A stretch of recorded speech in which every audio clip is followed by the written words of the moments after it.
And today I'll be presenting our work on auto-chemotaxis with active random walkers. So in the context of trail-mediated interaction. And before proceeding, I would like to thank the organizer for giving me the opportunity to present our work.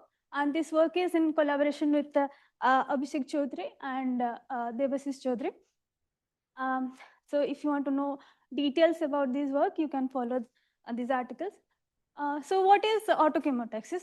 Chemotaxis, if you know, is a biased movement due to the external chemical signal. And in auto-chemotaxis, the chemical is generated by the particle itself.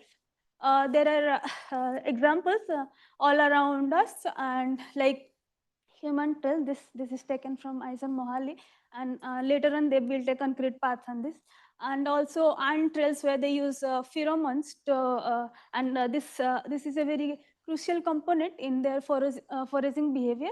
Also systems within us like blood vessel growth.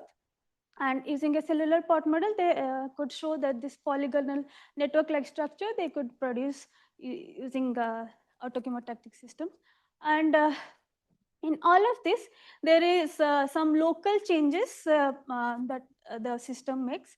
And using this local interaction mediated by the environment, they could produce emergent structures which are much larger than the individual particle itself. And we will be modeling this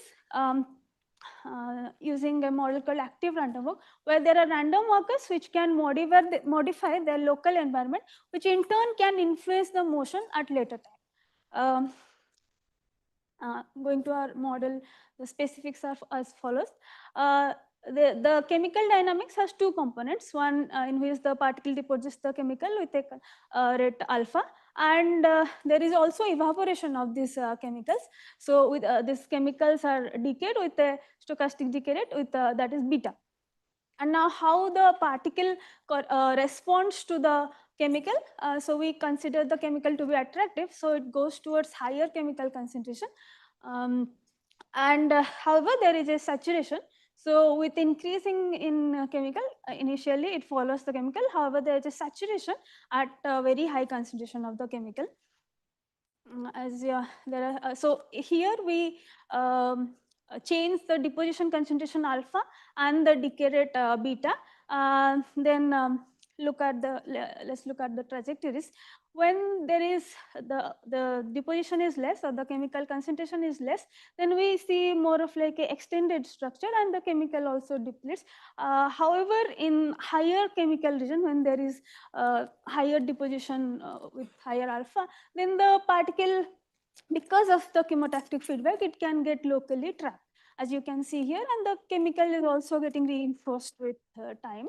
And however, this so with changing from low alpha to higher alpha, that is the deposition, we see that the particle is going from a extended structure to a localized structure.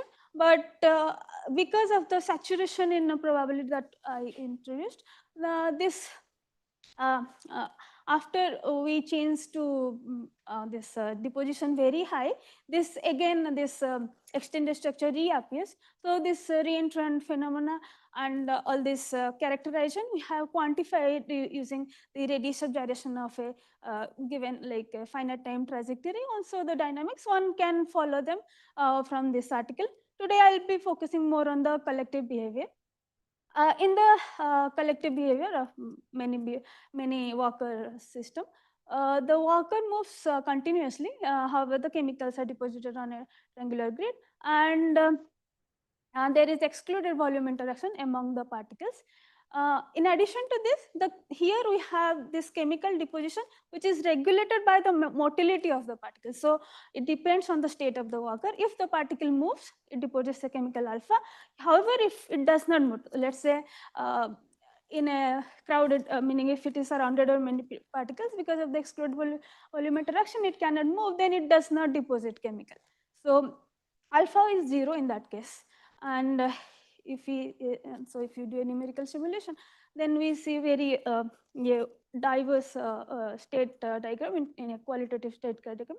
As you can see, there are homogeneous phases, some network phases, band structures, and then there's a reentrant homogeneous phase. I just want to emphasize here that in the network structure, as you can see, the effective chemical deposited by the workers is much lesser than the other particles, whereas it spans the system, entire system. I'll go to more details. So we have this state diagram. When the evaporation is very high, then there is less chemical accumulation. So the chemotactic force is less. So there is more or less homogeneous phase. And as we decrease the evaporation, we see clustering. And to distinguish these two, we have this clustering size distribution. In this phase, there is a peak, so there's a clustering. And this near the boundary, we get a purely power law form, and that marks the boundary between this homogeneous phase and this sparse network structure. In this sparse network structure, there is some network, but this aggregates and also dissociates with the time. And however, if you go further reduction in the decay rate, we see this dense network structure, which is a single cluster, meaning which also has a clustering. And however, to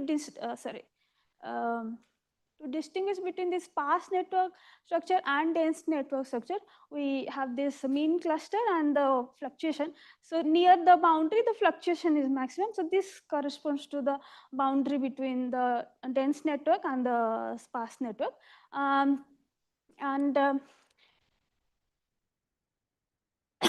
And when we have a very low decay rate and we have intermediate deposition concentration, we see this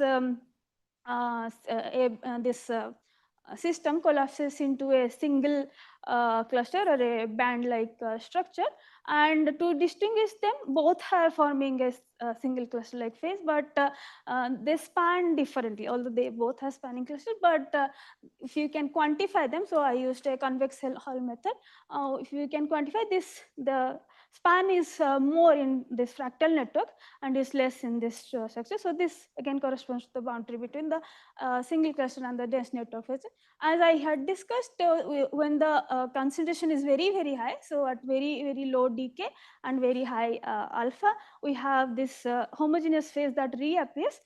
Like here, we have this cluster size distribution, which can mark the boundary between this clustered and homogeneous phase. And also, if you can see the color here, describes the is the fractal dimension. And in this network structure, this is a fractal network.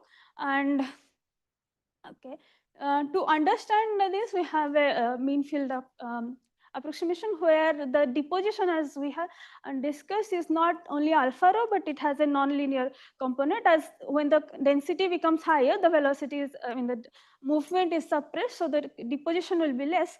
So as you can see here in the network phase, what we did along this diagonal, if we have the density and the chemical profile, I can see there's a chemical, the peak at this point, and this stabilizes this sprouting that is happening here. And then this repeats and it forms this network structure. However, this is not present in the single cluster structure. As you can see here, it remains in the linear regime of chemical deposition, because of which it follows normal nucleation growth like processes. And okay, and this we can see the dynamics also from long time behavior. So diffusive and the diffusivity we can extract from the long times. And here you can see even the single cluster and the fractal network structure can be distinguished from that dynamic regime also. Structures and dynamics are related to each other. So so this is a very simple model, yet it gives interesting behavior even at the single Walker level. And in the many Walker level, we saw networks which has a similar behavior corresponding to angiogenesis or vasculogenesis, which they have reported in this contact inhibited chemotaxis article. Okay. Thank you.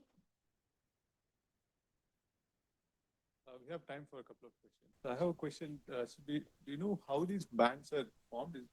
Because in statistical type models, you have this density collapse. But even if you put saturation, I don't know how they form these bands. That I can understanding of. Yeah, even the saturation is there, but the chemical concentration is like the phase diagram you can see. Okay, so this rhizome in the like in between that, where the chemical is not very high to have that saturation effect, that the chemical perceives sort of uniform environment around it, like this RHP phase, homogeneous phase.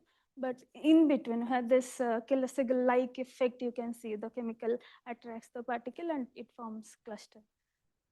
But how does it form this network? Network? Yeah. Okay, network. There This because of this nonlinear this like rho c minus rho square like rho minus rho square kind of deposition. So initially when it is building up, okay, there is linearism, so it follows. But as the because of the chemical, the density, the local density gets higher, then this minus rho, so the deposition is reduced, and this peak kind of like here, if you look at this peak stabilizes this finger-like projection, you can say, and this repeats, and at later times also this happens. But this does not happen in the band structure. I mean, you can see this follows nearly alpha rho kind of pattern. Okay, let's thank the speaker again.